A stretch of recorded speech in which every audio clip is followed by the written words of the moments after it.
Padmanabhan Nair, a government employee, age 48 years. He is a patient diagnosed with intestinal cancer, history of heartburn for 6 months, and is going to be operated on in 2 weeks.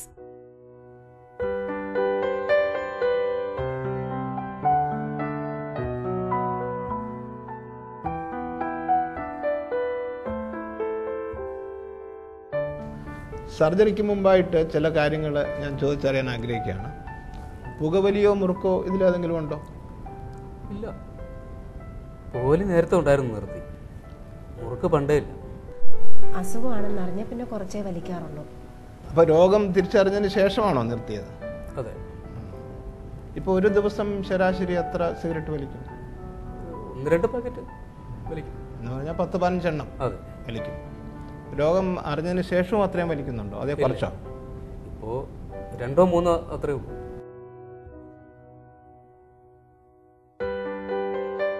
പുകവലി വളരെ കുറച്ചു എന്നതിൽ വളരെ സന്തോഷമുണ്ട്. പക്ഷെ അത് മാത്രം പോരാ, ഇനി ഒരിക്കലും വലിക്കരുത്.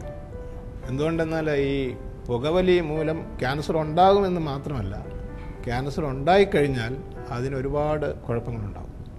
ഉദാഹരണത്തിന് ക്യാൻസറിൻ്റെ ചികിത്സയെ അത് ബാധിക്കാം.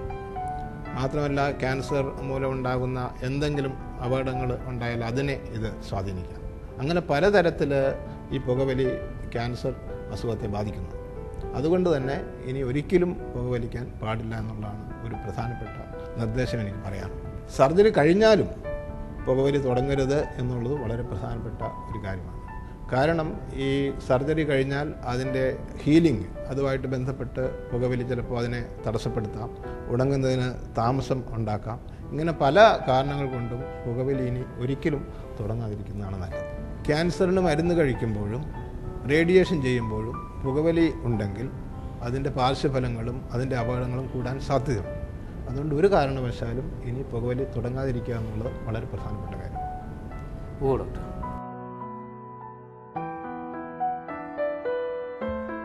ക്യാൻസർ വരാനും ക്യാൻസർ വന്നാൽ ചികിത്സയെ തന്നെ പ്രതികൂലമായിട്ട് ബാധിക്കാനും പുകവലി കാരണമാണെന്ന് മനസ്സിലായല്ലോ. ഇനി പറയാം, എന്നേക്കുമായിട്ട് പുകവലി നിർത്താൻ തയ്യാറാണോ? ചികിത്സ ചെയ്യുമ്പോൾ പുകവലിക്കാതിരിക്കുന്നത് ആണ് ശരിയെന്ന് എനിക്ക് ബോധ്യമായി ഡോക്ടർ. പക്ഷേ അത് കഴിഞ്ഞ് പൂർണ്ണമായി നിർത്താനുള്ള ബുദ്ധിമുട്ടുണ്ട്. ദിവസം 1-2 എണ്ണം വലിച്ചാൽ കുഴപ്പമുണ്ടോ ഡോക്ടർ? ഇപ്പോഴും കുറച്ചൊക്കെ വലിയുണ്ട് സാറേ. കുറച്ച് വലിച്ചാലും പുകവലിയുടെ കാര്യത്തിൽ അത് കുഴപ്പം തന്നെയാണ്. കാരണം പുകവലി ഒരു പുകയെടുത്താൽ പോലും അതിൻ്റേതായ കുഴപ്പങ്ങളുണ്ട്. അതുകൊണ്ട് പ്രത്യേകിച്ചും ഈ ക്യാൻസർ എന്ന രോഗം വന്ന സ്ഥിതിക്ക് ഒട്ടും വരാതിരിക്കാനായിട്ട് പ്രത്യേകം നിങ്ങൾ ശ്രദ്ധിക്കേണ്ടതാണ്. കാരണം ഈ പുകവലിക്കുന്ന ആളെ സംബന്ധിച്ച് പുകവലിക്കാനുള്ള ആസക്തി വളരെ കൂടുതലാണ്. അതുകൊണ്ട് അവരെ അതിന് പൂർണ്ണമായിട്ടും കുറ്റം പറയാൻ കഴിയില്ല. അതുകൊണ്ട് ഇത് നിർത്തി എന്നുള്ള ഉറപ്പുവരുത്തേണ്ട ഒരു ഉത്തരവാദിത്വം നിങ്ങൾക്കാണ്. പ്രശ്നങ്ങളും പ്രയാസങ്ങളും ഒക്കെ കൂടുതലായി ചിന്തിക്കുന്ന സമയത്ത് മനസ്സ് വളരെ വിഷമത്തിലാണ്. ആ സമയത്തൊന്ന് വലിച്ചാൽ മനസ്സിനൊരു ശാന്തി തോന്നാൻ. പ്രശ്നങ്ങൾ പരിഹരിക്കാൻ മാർഗങ്ങൾ ആരായുക എന്നുള്ളത് സ്വാഭാവികമാണല്ലോ. പക്ഷേ അതൊരിക്കലും നമ്മുടെ ആരോഗ്യത്തെ ഹനിക്കുന്ന തരത്തിലാവരുത്. സിഗരറ്റ് അല്ലെങ്കിൽ പുകവലി എന്ന് പറയുന്നത് ഒരിക്കലും നമ്മുടെ ഒരു മിത്രമല്ല, ശത്രുവാണ്.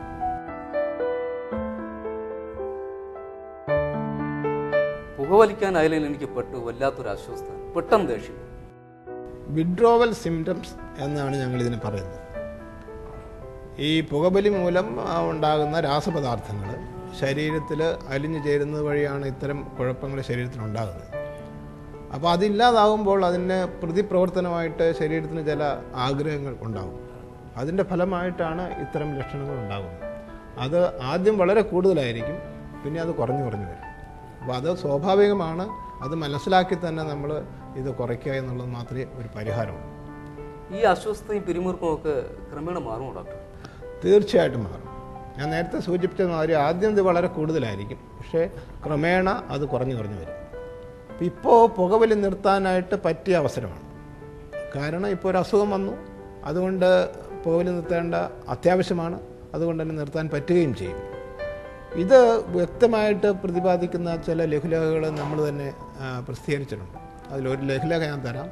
ഈ ലഘുലേഖയിൽ പ്രധാനമായിട്ടും പറയുന്നത് പുകവലി നിർത്തുന്നതുകൊണ്ടുള്ള പ്രയോജനങ്ങൾ എന്തൊക്കെയാണ്, അതുപോലെ പുകവലി തുടർന്നാലുള്ള പ്രയാസങ്ങൾ എന്തൊക്കെയാണ്, ഇതെല്ലാം കൃത്യമായിട്ട് ഇതിനകത്ത് പറയുന്നുണ്ട്. ഇത് വായിച്ച് മനസ്സിലാക്കി അതുപോലെ പ്രവർത്തിക്കുക. അങ്ങനെയാണെങ്കിൽ തീർച്ചയായിട്ടും നിങ്ങൾക്ക് പുകവലി നിർത്താൻ കഴിയും. പുകവലി നിർത്തുന്നതിന് വേണ്ടിയിട്ടുള്ള ഒരു ക്ലിനിക്ക് നമ്മുടെ റീജിയണൽ ക്യാൻസർ സെൻ്ററിൽ പ്രവർത്തിക്കുന്നുണ്ട്. അവിടെ ചെന്ന് കഴിഞ്ഞാൽ ഇതിനുള്ള എല്ലാ സഹായങ്ങളും അവർ ചെയ്തു തരും. എങ്ങനെ പുകവലി നിർത്താം, നിർത്തിയാലുള്ള അപകടങ്ങൾ എന്തൊക്കെയാണ്, അതെങ്ങനെ പരിഹരിക്കാം, ഇത്തരം നിർദ്ദേശങ്ങളൊക്കെ റീജിയണൽ ക്യാൻസർ സെൻ്ററിലെ ആ ക്ലിനിക്കിൽ നിന്നും നമുക്ക് ലഭ്യമാണ്.